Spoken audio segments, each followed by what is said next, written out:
বাদুড়িয়ার পর এবারে তৃণমূল নেতার বাড়ি থেকে উদ্ধার শয়ে শয়ে সরকারি ত্রিপল। প্রাক্তন তৃণমূল বিধায়ক ঘনিষ্ঠ নেতার বাড়ি থেকে উদ্ধার ত্রাণের ত্রিপল। অভিযুক্ত শিবশঙ্কর ভারতী প্রাক্তন বিধায়ক তরুণ কুমার মাইতির ঘনিষ্ঠ। প্রাকৃতিক বিপর্যয় বা দুস্থতির সাহায্যের জন্য রাখা ত্রাণ কিভাবে মজুত? ত্রিপল মজুতের খবর পেয়ে ক্ষোভে ফুঁসছে স্থানীয়রা। পরিস্থিতি সামাল দিতে মোতায়েন বিশাল পুলিশ ও কেন্দ্রীয় বাহিনী। চণ্ডীপুরেও তৃণমূল সভাপতির গোডাউন থেকে উদ্ধার ত্রিপল, কম্বল, জামা কাপড়।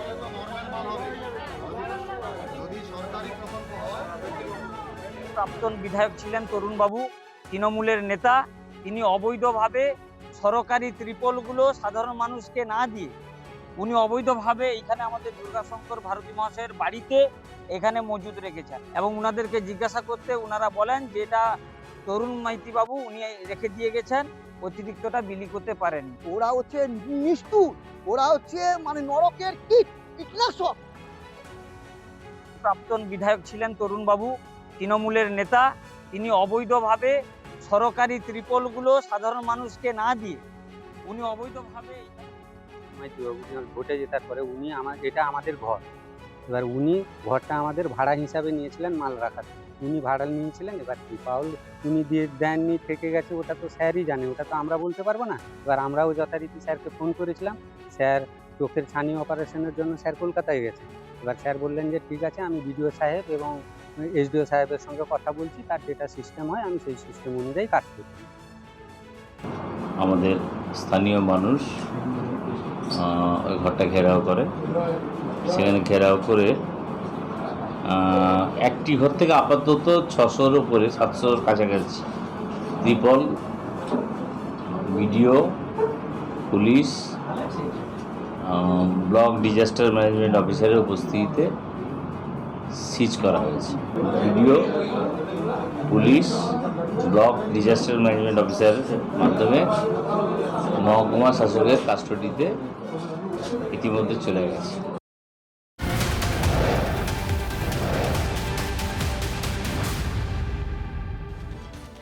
আবাস যোজনার কাটমানির টাকা ফেরতের দাবিতে সিতায় তৃণমূল পঞ্চায়েত সদস্যের বাড়ি ঘেরাও ঝুল্লোতালা।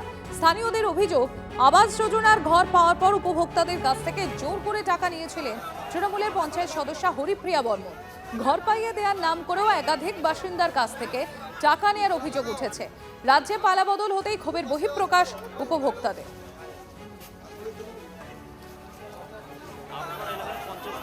আপনি 3000 টাকা দিয়েছিলেন? হ্যাঁ।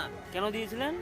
যাতে টাকা ঢোকে, তাই তো? ঢুকে গরিব মানুষই টাকা কি অ্যাকাউন্টে এসেছিল আবাস যোজনার? আবাস যোজনা আমার আইসিই নেই। আচ্ছা, 3000 টাকা নিয়ে নিয়েছে। হ্যাঁ, 4000 দিয়েছিলাম, তাও কেঁচা ঝগড়া ডাঙের চাকরি দিচ্ছে, ঢাকনি মাগি নটমি মাও ডাকনি টাকা একবার ফেলে দিচ্ছে। দুনো করে টাকা কে টাকা কে গজেন 50 গজেন 50 ফেলে দিচ্ছে। কার্ড মানি নিছে 60,000 কিসের থেকে কাটমানি নেয়? এই 60,000 টাকা দিদি আমাকে দিছে। আপনি আবাস যোজনার ঘর পেয়েছিলেন, তার টাকা? হ্যাঁ, তার টাকা আমার কাছে 10,000 টাকা নিছে। মোট কত টাকা পেয়েছিলেন? মোট 60,000 টাকা আছে। 60,000 টাকার মধ্যে 10,000 টাকা নিছে। কে নেয় টাকাটা? এই যে পঞ্চায়েত গজেন।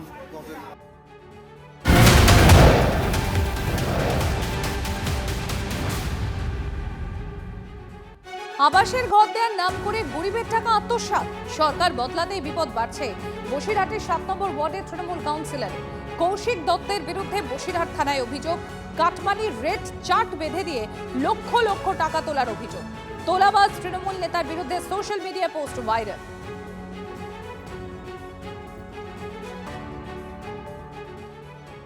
সেটা আশা করিনি ভাই। ওদের যে কজন আছে আমি দেখে একটা টাইম করে বসে মিটিয়ে দেবো। এটা করলে কি হবে? আমি কি বেরোতে পারবো? আমি ঠিক আছে জেল খাটবো, তোদের কথা মতো ঠিক আছে খাটবো। কেন তুমি যাদের কাছে টাকা নেওয়া, তুমি যাদের কাছে টাকা নিয়েছো, তুমি টাকা দেবো না তাদের? দেবো তো, অবশ্যই দেবো। তুমি টাকাটা নিয়েছো কেন? তুমি তো দিতে পারবে না ঘর, তুমি টাকাটা নিলে কেন? আরে টাকা দিতে পারবো না কে বলেছে?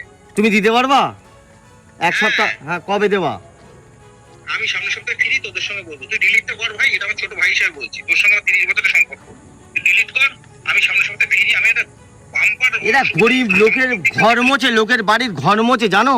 তুমি তাদের কাছে টাকা নিয়েছো, তারা আমার বাড়ি আসছে। আমার এটা পাপ হবে না? আমার এটা পাপ হবে না? তো তুমি টাকা নেওনি, তাদের কাছে টাকা নেওনি? তুমি টাকা নেওনি? তুমি টুম্বাদের কাছে এদের টাকাটা আমার বাড়ি, সেই লোকগুলো আমার বাড়ি আসছে, তাদের কাছে তো আমি টাকা নিয়ে রাখিনি। ঠিক আছে, ঠিক আছে, না না তুই 7 জন যে লিস্ট করেছিস আমাকে পাঠা। আমি সামনের সপ্তাহ ফিরি, তোকে গ্যাসকে নিয়ে বসে আমি এসবি অফিসেও কথা বলেছি, আমি ইঞ্জিনিয়ারের সঙ্গে কথা বলেছি। আমি ঘর দিয়ে দেবো না, টাকা ফেরত দিয়ে দেবো, একটা টাইম নেবো। তুই ডিলিট কর আগে, তুই ডিলিট কর, তোকে আমার লোক উল্টো পাল্টা বলছে। মানে আমি ডিলিট করব, কিন্তু তোমার এই টাকাগুলো কবের মধ্যে দেবা সেই ডেটটা বলো। আমি 7-8 তারিখের মধ্যে ফিরছি। আমি বাম্পার অসুস্থ, আমার ডেইলি একদিন অন্তত ইঞ্জেকশন চলছে। ফেরত আসি মানে এইটুখানি উপকার কর আমার, তারপরে ফেরত আসি, তো সব সমস্যা মেটাবো আমি। আমাদের যে টাকাটা নিয়ে কৌশিক দাদা কাউন্সিলর, 7 নম্বর ওয়ার্ডের কাউন্সিলর, যে টাকাটা নিয়ে পালিয়েছে তার জন্য আমরা এসেছি। 1 লাখ টাকা, সে টাকা কৌশিক আর 2 বছর ধরে নিয়ে চলে গেছে। আমার 25,000 টাকা নিয়েছে, আবার 3 বছর হলো ঘর থেকে বলে এ লটে পরের লটে থার লটে এই করে সে টাকা দিয়েছে, তার জন্য আমাদের কাউন্সিলর যে আছে কৌশিক দত্ত মহাশয়, ওনার কাছে উনি 25,000 টাকা আমার কাছে চেয়েছিলেন যে ওই টাকাটা দিলে পরে আপনার ঘরটা আসবে। তো আমি যাও ধার দেনা করে লোন টোন করে আমি টাকা ওনাকে দিয়েছিলাম 23 সালে। এই করে করে করে করে আজকে 4 বছরের কাছাকাছি হলো উনি আমাকে ঘরটা তো দিলেন না, প্লাস বছরখানিক হচ্ছে উনি আমার সঙ্গে কোনো যোগাযোগ রাখেন।